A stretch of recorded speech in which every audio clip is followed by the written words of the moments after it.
All right, good day, dear listeners and viewers from far and near. This is The Truth with Ben Jokes, your trusted channel for political analysis. After refusing to visit Morning Yelewata, Tinubu to inaugurate projects in Kaduna. It would interest you to know that Tinubu only stopped at the state capital, Makurdi, when he visited Benue on Wednesday. He didn't visit the local government where the killings actually took place, let alone visiting that village. So this is what Peter Obi meant when he said Tinubu's visit had been reduced to a mere state visit, not a condolence visit. Let me ask you, hearing this as a Nigerian, how do you feel?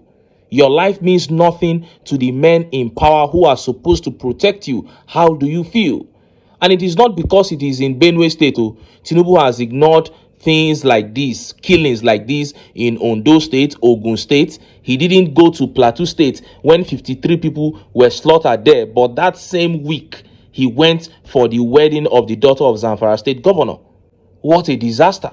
He puts his looting and his 2027 ambition above human lives. This is a disaster, to say the least. And few hours ago, Peter Obi lashed out at Tinubu again over his poor outing in Benue State. When you see this particular criticism, you will agree that Obi's brilliance in terms of constructive criticism has doubled since 2024. And just as Nigerians were yet reacting to that update of how Benue youths disgraced Tinubu and his entourage during his visit began making the rounds. The media tried so much to hide this, but the youths of Benue actually rejected Tinubu's visit and the politics that came with it and began declaring an end to APC in Benue State. Before I show you details of these top stories and how Nigerians reacted, let me quickly show you this video.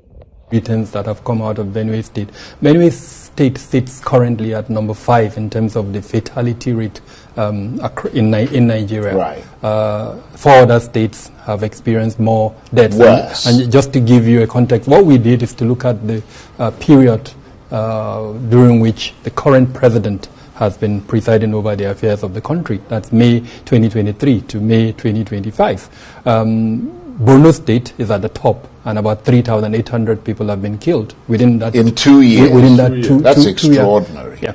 Benue State is at about 1,098 persons. So just to give you an example of where we are, places like Katsina, Zamfara, come before Benue. In terms of numbers, for the entire 36 states, we're looking at about 17,000 people within those in 2 years. In 17,000. That's as a result of insecurity. Insecurity. Oh, And that's why it's important that we keep tabs of this development, Very important. record it so that we understand. We also looked at the Buhari era, the two last years of the Buhari era, and sadly, it's a little bit above the 17,000 that I've mentioned. So depending on how you are looking at it, we're making very little progress. Yes. But then it's still worrisome that 17,000 people have been killed within. It's a bloodbath. It is a bloodbath, and Benue State, of course, is at the top of our concerns at the moment. The media is discussing it for very obvious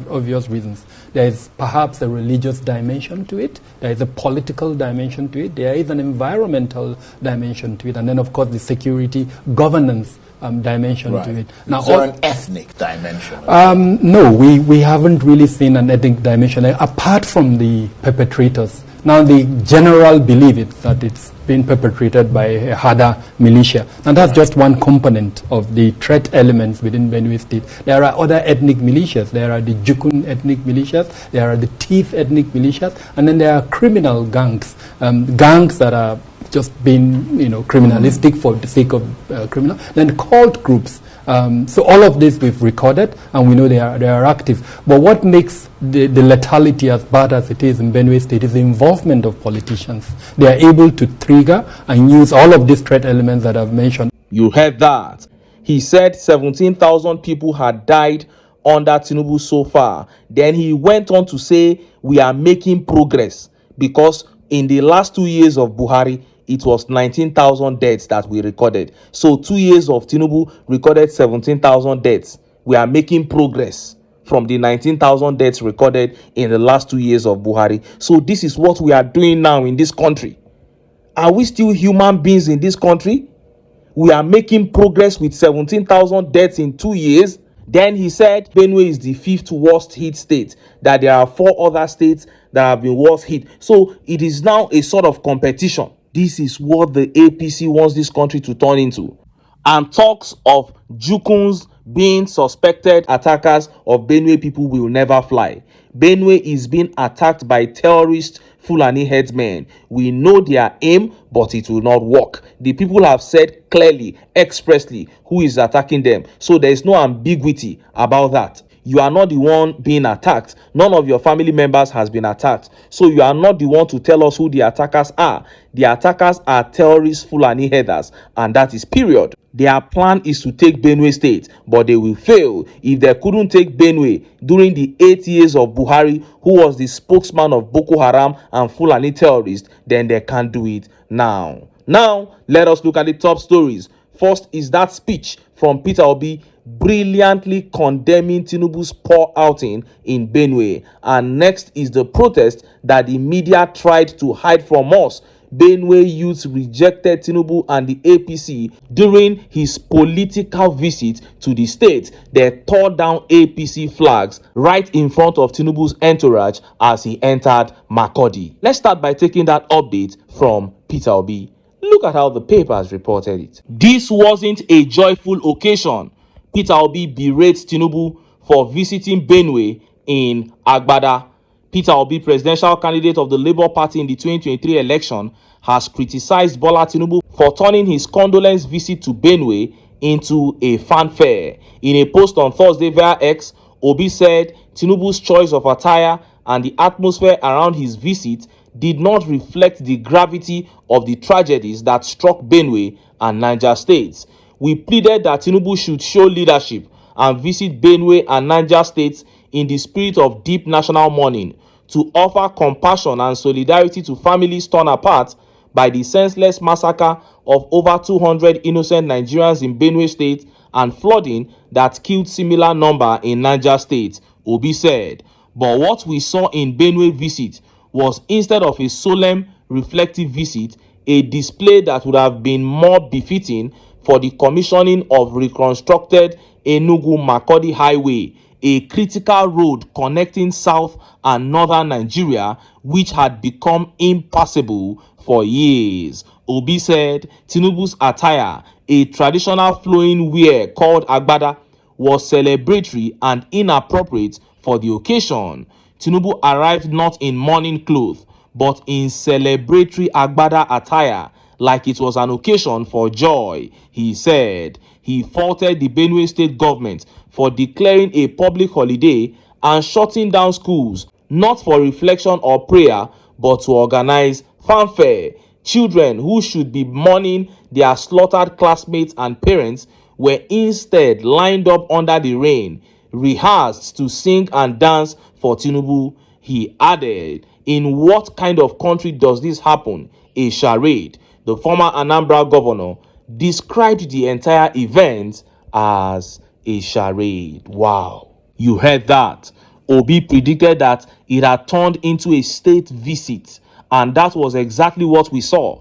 He said Tinubu's attire and the entire show around his visit would have been befitting for the commissioning of a road project. Then he mentioned the highway connecting Benue to southern Nigeria, which has been abandoned for years. What an angle to criticize from. From criticizing his display during the visit, he exposed one of the reasons why the 15 trillion naira coastal road project was unnecessary. And of course, he couldn't help but refer to that inhuman treatment of school pupils left to soak in rain just to please the governor's messiah, whose incompetence has led to the loss of almost 2,000 lives in the last 6 months in Benue State. What a shame. And just as Nigerians were yet reacting to Obi's chokehold on Tinubu, that update on how the youths of Benue disgraced Tinubu began circulating. In fact, they meant to disrupt the occasion of Tinubu's visit, if not for the police.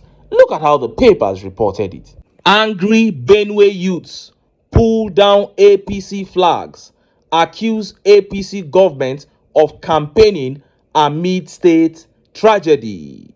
Youths in Benue State have pulled down the All Progressive Congress flag while Tinubu was in town.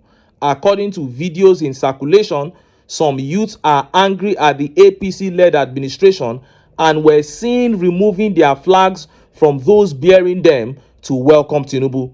During the protest, they accused Tinubu of campaigning ahead of the 2027 elections and not in the state to sympathize with the people. In one of the videos, hundreds of youths were seen chanting, "We no go gree," with passers-by thinking they heard gunshots. In another video, some of the youths shouted, "No more APC flags," as they tore it down. The same user posted another video showing some people running with gunshots in the background. A man holding the camera claimed that they were being tear-gassed. Earlier, banners and billboards thanking Mr. Tinubu for the condolence visit and declaring support for his second term with inscriptions such as 4+4 is equal to 8 flooded Makurdi, the state capital. Videos making the rounds on social media showed several APC flags being seized and shredded as party loyalists conveyed in vehicles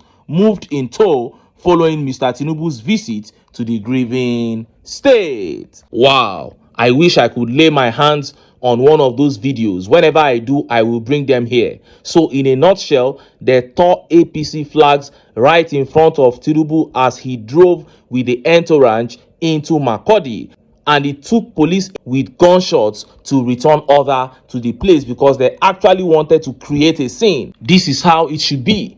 You cannot just enter our state after 200 people, over 200 people have been killed, and after several months of daily killings, and you are coming for campaign talking about 4+4, holding APC flags and inscriptions of your 2027 ambition everywhere. The youths were right to have tried to cause a scene there. This is the kind of reception that APC should receive anywhere they go to in this country. This is the part that the mainstream media has left out of the report on Tinubu's visit to Benue. He and the governor actually prepared for a party rally, but the youths rejected it. What a shameless man Governor Alia is. That is why I was very happy when Tinubu humiliated him in his speech by saying that those who governed Benue State before him really knew what to do. The governor of Benue State, Governor Alia, is one of the most useless governors this country has ever produced. How insensitive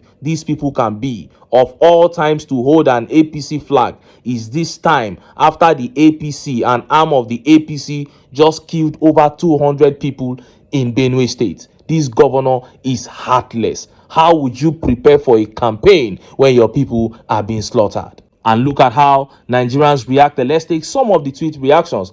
This tweet here by Nature says, APC is a demonic party. Everything is politics to them. That is it. Every single thing is politics to them.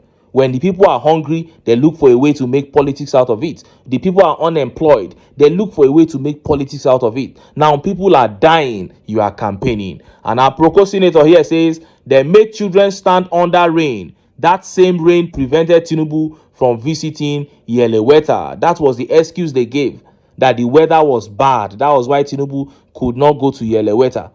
But children were made to stand under the rain. You soaked them in that same weather. And BT Joshua here says, Governor Alia is a very big political mistake, a disaster that the state will not forget in a hurry. I am telling you, the man is such a disaster. And Supreme Clerk here says, Peter Obi is right. Tinubu and Alia turned a mass condolence into a carnival. No empathy, no dignity, just dance, agbada and camera. They didn't act like innocent people were slaughtered in cold blood, and that is shameless beyond words. Hashtag Benue Massacre. Hashtag Nigeria deserves better. Of course, people were murdered in their sleep. They said they were mostly children and women. The ones that died in the IDP camp were mostly children and women. They went there and opened fire. And after forcing Tinubu to visit Benue State, he went there and turned it into a campaign. This is unbelievable. This is beyond tragic, but I am not surprised. These people are as wicked can be. And this is what I have been trying to point out here, that this is the APC. They have come to steal, to kill, and to destroy. There is no wickedness or insensitive display that you see from the APC that is a mistake. It is never a mistake. It is something that they can replicate. As a matter of fact, they can do worse. Remember when over 53 people were killed in Plateau State and Tinubu flew into the country, and that same week he went for a wedding ceremony in Zamfara State instead of going to Plateau State to pay condolence visit. As a matter of fact, he may have flown back in because of that wedding ceremony. I am not surprised. They have come to steal, to kill, and to destroy. And that is why I keep telling Nigerians that for us to have a country that we can be proud of, we must come together, keep our sentiments aside, and get the APC out of power. But until then, make I still enter town, make I go get some ogbonge political news wey una go like. Why? Because of una. Now I dey here, so don't go away.